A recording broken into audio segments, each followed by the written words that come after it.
नमस्कार दोस्तों, स्वागत है आप सभी का आपके अपने YouTube चैनल अपनी क्लास में। दोस्तों, जैसा कि आप सब जानते हैं कि अब आपका जो RSCIT का पेपर है वो बहुत ही नज़दीक आ चुका है। दोस्तों, आपके आने वाले RSCIT पेपर को देखते हुए मैं आपके लिए इस वीडियो में RSCIT एग्ज़ाम के 25 मोस्ट इम्पोर्टेंट प्रश्न लेके आया हूँ।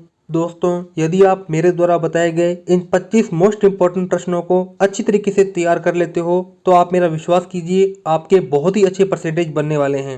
तो दोस्तों, चलिए देखते हैं हमारे द्वारा बनाए गए इस मॉडल पेपर का पहला प्रश्न, जिसमें पूछा गया है निम्नलिखित में से किसे कंप्यूटर का पितामह कहा जाता है। यानी कि इस प्रश्न के कहने का मतलब ये है कि सबसे पहला कंप्यूटर किस व्यक्ति ने बनाया और कंप्यूटर का जनक किस व्यक्ति को कहा जाता है। तो दोस्तों, पहले के अंदर जो ऑप्शन बी है वो करेक्ट आंसर होगा, यानी कि चार्ल्स बेबेज को कंप्यूटर का पितामह कहा जाता है, क्योंकि इन्होंने क्या किया था, पहला कंप्यूटर बनाया था। दोस्तों, आगे हमारे पास में दूसरा प्रश्न पूछा गया है कंप्यूटर के विकास में सर्वाधिक योगदान किसका है। तो दोस्तों, इसका जो करेक्ट आंसर है वो होगा ऑप्शन नंबर डी, यानी कि वॉन न्यूमैन। वॉन न्यूमैन ने क्या किया है, कंप्यूटर की कई पीढ़ियां बनाई है। आप सबको पता होगा, पहली पीढ़ी होती है जिसमें वैक्यूम ट्यूब आई थी, दूसरी पीढ़ी में क्या आई थी दोस्तों, दूसरी पीढ़ी में आई थी ट्रांजिस्टर, और तीसरी पीढ़ी में क्या आई थी, इंटीग्रेटेड सर्किट, और चौथी पीढ़ी में आई थी माइक्रो प्रोसेसर चिप। दोस्तों, ये कई प्रकार की पीढ़ियां होती है। तो दोस्तों, जो पीढ़ियों की विकास का क्रम है वो किसने किया था, वॉन न्यूमैन ने। दोस्तों, अब आगे देखते हैं तीसरा प्रश्न, जिसमें पूछा गया है प्रथम अंकीय कंप्यूटर के ब्लूप्रिंट के विकास में सर्वाधिक योगदान किसका है। दोस्तों, आपको सबसे पहले जानना होगा कि प्रथम अंकीय कंप्यूटर कौन सा था। दोस्तों, मैं आपको कई बार बता चुका हूं कि जो प्रथम अंकीय कंप्यूटर था उसका नाम है ENIAC। इसकी फुल फॉर्म होती है electronic numeric integrated and computer. दोस्तों, इस कंप्यूटर का जो विकास है वो किसने किया था, चार्ल्स बेबेज ने किया था। तो दोस्तों, प्रथम अंकीय कंप्यूटर की जो ब्लू प्रिंट है उसका विकास में सर्वाधिक योगदान किसका रहा था, चार्ल्स बेबेज का रहा था। यानी कि तीसरे का करेक्ट आंसर क्या होगा, ऑप्शन नंबर बी। आगे देखते हैं, हमारे पास में चौथा प्रश्न पूछा गया है सर्वप्रथम आधुनिक कंप्यूटर की खोज कब हुई। तो दोस्तों, इसका जो करेक्ट आंसर है वो हमारे पास में होगा ऑप्शन नंबर ए, यानी कि 1946 ईस्वी में। दोस्तों, आप क्या कीजिए, जितने भी मैं प्रश्न बता रहा हूँ इनके उत्तर जो हैं वो वीडियो के कमेंट बॉक्स में बताते रहें, ताकि मैं देखता रहूँ किस विद्यार्थी की तैयारी अच्छी है। दोस्तों, आगे चलते हैं हमारे पांचवें प्रश्न की तरफ, जिसमें पूछा गया है कंप्यूटर की भौतिक बनावट क्या कहलाती है। तो दोस्तों, कंप्यूटर की जो भौतिक बनावट है, जैसे कि ये कंप्यूटर होता है उसके अंदर इसको कहते हैं मॉनिटर, और हमारे पास में कीबोर्ड होता है, हमारे पास में माउस होता है, हमारे पास में CPU होता है, और हमारे पास में कई प्रकार के स्पीकर भी होते हैं। तो दोस्तों, ये जो कंप्यूटर की संरचना है इसे क्या कहते हैं, इसे कहते हैं हार्डवेयर। यानी कि पांचवें का करेक्ट आंसर होगा ऑप्शन नंबर बी। आगे चलते हैं, यदि आप किसी भी सवाल में अटक गए हो या फिर आपसे वो सवाल सोल्व नहीं हो पा रहा है तो बस आपको डाउटनट ऐप पर उस सवाल का फोटो खींचना है। फिर इसके तुरंत 5 सेकंड के बाद आपको उस सवाल का पूरा सॉल्यूशन मिल जाएगा। और आपको बता दूं कि डाउटनट ऐप पर बोर्ड परीक्षाओं की तैयारी भी बहुत ही अच्छी तरीके से करवाई जाती है। साथ ही आप यहाँ पर नीट IIT जैसी परीक्षाओं की तैयारी भी कर सकते हैं। अभी इस समय डाउटनट ऐप पर कक्षा 9वीं से 12वीं तक के विद्यार्थियों के लिए लाइव क्लासेस भी चलाई जा रही है। यानी कि अब सारी पढ़ाई होगी डाउटनट ऐप पर। तो आप आज ही इस ऐप को डाउनलोड कीजिए और पढ़िए ऑनलाइन। हमारे पास में छठा प्रश्न पूछा गया है कंप्यूटर के संचालन में प्रयुक्त प्रोग्राम, नियम तथा कंप्यूटर क्रियाओं से संबंधित अन्य लिखित या चिप में दर्ज सामग्री को क्या कहा जाता है। यानी कि दोस्तों, कंप्यूटर की जो चिप होती है जिसे आप बोलते हो माइक्रो प्रोसेसर चिप, तो दोस्तों उस चिप के अंदर जो भी प्रोग्राम लिखे होते हैं उस प्रोग्राम को आप क्या कहते हो। तो दोस्तों, छठे का करेक्ट आंसर क्या होगा, सॉफ्टवेयर। यानी कि उस माइक्रो प्रोसेसर की चिप के अंदर क्या होता है, सॉफ्टवेयर होते हैं। हार्डवेयर तो ऊपरी संरचना हुई, और जो आंतरिक संरचना है उसे क्या बोलते हो दोस्तों, सॉफ्टवेयर, जो कि माइक्रो प्रोसेसर चिप के अंदर होते हैं। अब आगे देखते हैं, हमारे पास में सातवां प्रश्न पूछा गया है कंप्यूटर का नियंत्रक भाग कहलाता है। दोस्तों, आप सबने कंप्यूटर तो देखा होगा, लेकिन उस कंप्यूटर को कंट्रोल करने वाली जो चीज होती है वो होती है CPU। क्या होती है दोस्तों, CPU। इसे आप कंप्यूटर का दिमाग कहते हो और कंप्यूटर का नियंत्रक भाग भी कहते हो। तो दोस्तों, सातवें का जो करेक्ट आंसर है वो हमारे पास में क्या होगा, ऑप्शन नंबर सी। आगे चलते हैं, हमारे पास में आठवां प्रश्न पूछा गया है वह हार्डवेयर डिवाइस कौन सी है जिसे आमतौर पर कंप्यूटर का ब्रेन कहते हैं। दोस्तों, मैंने आपको कुछ ही देर पहले बताया था कि जो कंप्यूटर का दिमाग होता है उसे क्या कहते हैं, CPU। क्या कहते हैं दोस्तों, CPU। इसकी फुल फॉर्म होती है सेंट्रल प्रोसेसिंग यूनिट, और CPU के अंदर एक चिप डलती है उसका नाम है ALU, यानी कि अर्थमेटिक लॉजिक यूनिट। ये क्या करती है, कंप्यूटर के अंदर जोड़, घटाव, गुणा, भाग करती है। आगे हमारे पास में 9वां प्रश्न पूछा गया है कंप्यूटर का सबसे महत्वपूर्ण भाग है। दोस्तों, फिर से वही प्रश्न आ गया। दोस्तों, ये जैसे कंप्यूटर है, इसमें ये मॉनिटर, इसमें ये CPU, इसमें ये कीबोर्ड, इसमें ये माउस, तो इसमें सबसे अच्छी और सबसे महत्वपूर्ण भाग कौन सा है। तो दोस्तों वो है हमारे पास में CPU, क्योंकि ये कंप्यूटर का दिमाग कहा जाता है। जिसका दिमाग होगा वही क्या है, महत्वपूर्ण है। यानी कि 9वें का करेक्ट आंसर होगा ऑप्शन नंबर ए। आगे देखिए 10वां प्रश्न पूछा गया है, कंप्यूटर हार्डवेयर जो आंकड़ों की बहुत अधिक मात्रा को भंडार में रख सकता है कहलाता है। तो दोस्तों 10वें का जो करेक्ट आंसर है वो होगा ऑप्शन नंबर बी। यानी कि CPU के अंदर जो माइक्रो प्रोसेसर चिप होती है उसमें कई प्रकार के सॉफ्टवेयर होते हैं। तो दोस्तों यानी कि कंप्यूटर हार्डवेयर के अंदर जो आंकड़ों की बहुत अधिक मात्रा को भंडार में रख सकती है उसे बोलते हैं माइक्रो प्रोसेसर चिप, जिसके अंदर कई प्रकार के सॉफ्टवेयर और प्रोग्राम समाहित होते हैं।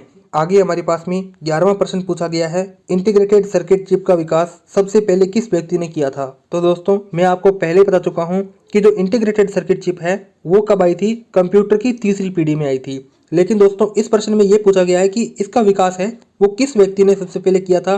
तो दोस्तों वो हमारे पास में व्यक्ति है, उनका नाम है J.S. किल्बी। J.S. किल्बी ने सबसे पहले इंटीग्रेटेड सर्किट चिप का विकास किया था। दोस्तों अब हम आगे देखते हैं, हमारे पास में 12वां प्रश्न पूछा गया है, इंटीग्रेटेड सर्किट चिप पर किसकी परत लगी होती है। तो दोस्तों मैं आपको पिछली काफी वीडियोज में बता चुका हूं कि कंप्यूटर की कोई भी चीज है वो किससे बनती है, अर्धचालक से बनती है। चाहे वो कंप्यूटर का मॉनिटर हो, चाहे वो कंप्यूटर का CPU हो, चाहे वो कंप्यूटर का कीबोर्ड हो या माउस हो, जितने भी कंप्यूटर की चीजें हैं वो किससे बनती है, अर्धचालक से बनती है। दोस्तों अर्धचालक के जो उदाहरण होते हैं वो कौन है, वो है हमारे पास में सिलिकॉन और जर्मेनियम। दोस्तों जो अर्धचालक के एग्जाम्पल हैं वो है हमारे पास में सिलिकॉन और जर्मेनियम। दोस्तों यहाँ पे ऑप्शन ए है सिलिकॉन, यानी कि इंटीग्रेटेड सर्किट चिप पर सिलिकॉन की जो परत है वो लगी होती है। यानी कि 12वीं का करेक्ट आंसर है वो होगा हमारे पास में ऑप्शन नंबर ए। आगे चलते हैं 13वें प्रश्न की तरफ, जिसमें पूछा गया है चुंबकीय डिस्क पर किस पदार्थ की परत होती है। दोस्तों अब मैं आपको बताता हूं कि चुंबकीय डिस्क क्या होती है। दोस्तों CPU के अंदर आप जो एक CD डालते हो, जैसे कि ये CPU है तो इसके अंदर एक CD डलती है, उस CD को बोलते हैं चुंबकीय डिस्क। दोस्तों इस चुंबकीय डिस्क पर राख के कलर की एक क्या होती है, परत होती है। आपको भी देखना उसका जो कलर होगा वो राख की तरह होगा। राख होती है ना दोस्तों, जो आग के बाद में बनती है राख, उस कलर की परत होती है। ये जो दोस्तों परत है वो किससे बनती है, वो बनती है आयरन ऑक्साइड से। यानी कि चुंबकीय डिस्क पर आयरन ऑक्साइड की परत होती है और आयरन ऑक्साइड का फॉर्मूला होता है FeO। दोस्तों आगे देखते हैं, आगे हमारे पास में 14वां प्रश्न पूछा गया है, कंप्यूटर में किसी शब्द की लंबाई किसमें मापते हैं। तो दोस्तों मैं आपको बता दूं, कंप्यूटर के अंदर डाटा की जो सबसे छोटी यूनिट होती है उसका नाम है बिट। क्या नाम है दोस्तों, बिट। उससे जो बड़ी होती है उसका नाम है बाइट। क्या दोस्तों, बाइट। उसके बाद में आती है किलोबाइट, उसके बाद में आती है मेगाबाइट, उसके बाद में आती है गीगाबाइट और उसके बाद में आती है दोस्तों टेराबाइट। इस प्रकार से जो डाटा की बढ़ती हुई यूनिटें आपको मैं बता रहा हूं। दोस्तों इस प्रश्न में आपसे पूछा है कि शब्द की लंबाई किस में मापते हैं। दोस्तों केवल आपको शब्द की लंबाई मापनी है, यानी कि सबसे छोटी यूनिट यूज लेनी होगी। तो करेक्ट आंसर क्या होगा, 14वें का ऑप्शन नंबर बी, यानी कि बिट। आगे चलते हैं, हमारे पास में 15वां प्रश्न पूछा गया है, मेगाबाइट में मापते हैं। तो दोस्तों मेगाबाइट के अंदर क्या मापते हैं, कंप्यूटर की मेमोरी। क्या मांगते हैं, कंप्यूटर की स्मृति क्षमता, यानी कि कंप्यूटर की मेमोरी कैपेसिटी। दोस्तों आगे देखते हैं, आगे हमारे पास में 16वां प्रश्न पूछा गया है, स्टोरेज माध्यम की क्षमता की इकाई है। तो दोस्तों इसमें आप ऑप्शन डी देखिए, यहाँ पे बताया गया है घन मीटर। तो दोस्तों घन मीटर तो कंप्यूटर के अंदर डाटा की कोई भी इकाई नहीं होती, यानी कि ये तो कट जाएगा। उसी प्रकार से बग भी कट जाएगा, क्योंकि बग क्या होता है, कंप्यूटर में एक प्रकार का एरर होता है, त्रुटि होती है।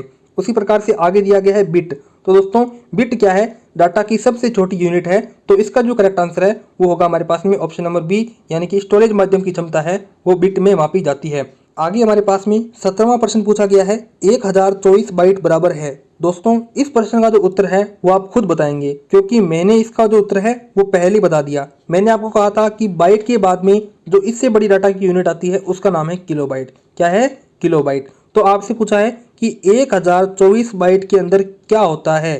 दोस्तों 1024 बाइट के अंदर होता है 1 किलोबाइट, क्योंकि इससे बड़ी यूनिट तो किलोबाइट ही है। तो दोस्तों इसका जो करेक्ट आंसर है वो हमारे पास में हो जाएगा ऑप्शन नंबर डी, यानी कि 1 किलोबाइट क्या है, 1024 की बाइट के बराबर है।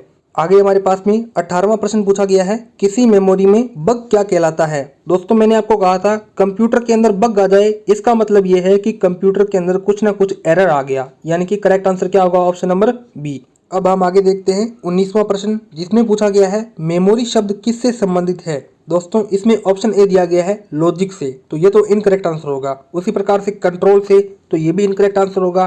तो दोस्तों आगे दिया गया है इनपुट।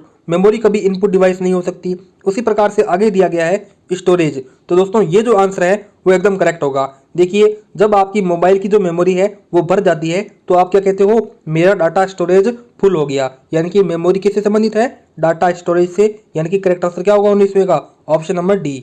दोस्तों अब हम आगे देखते हैं 20वां प्रश्न, जिसमें पूछा गया है पीसी का अर्थ है। यानी कि दोस्तों इस प्रश्न में आपसे पीसी की फुल फॉर्म पूछी गई है। दोस्तों पीसी की फुल फॉर्म होती है पर्सनल कंप्यूटर, अर्थात पर्सनल कंप्यूटर को हिंदी में कहते हैं व्यक्तिगत कंप्यूटर। यानी कि 20वें का जो करेक्ट आंसर है वो होगा ऑप्शन नंबर सी।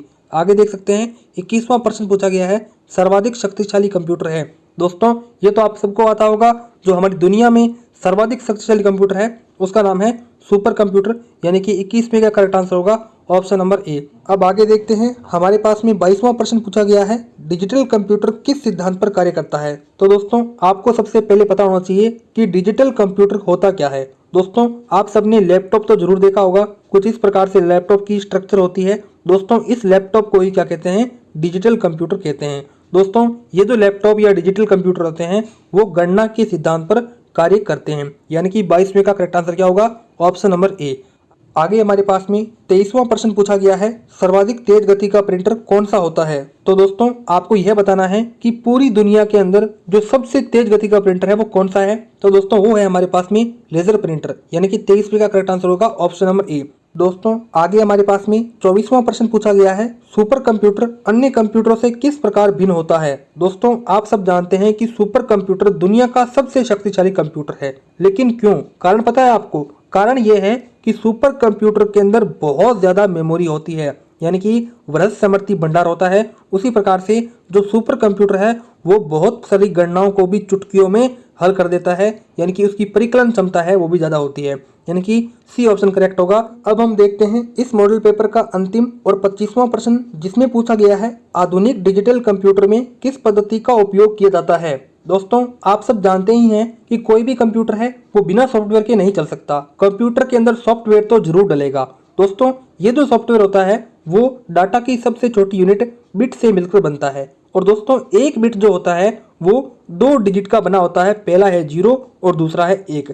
यानी कि दोस्तों जो 0 और 1 से क्या मिलकर बनता है, सॉफ्टवेयर बनता है। दोस्तों क्या बनता है, सॉफ्टवेयर 0 और 1 से मिलकर बनता है। यानी कि कंप्यूटर है वो द्विआधारी अंक पद्धति से मिलकर बना होता है। यानी कि उसके अंदर केवल 0 और 1 ही होंगे, 0 और 1 के अलावा कंप्यूटर के अंदर कुछ भी नहीं है। तो इस प्रकार से 25वें का करेक्ट आंसर होगा ऑप्शन नंबर ए।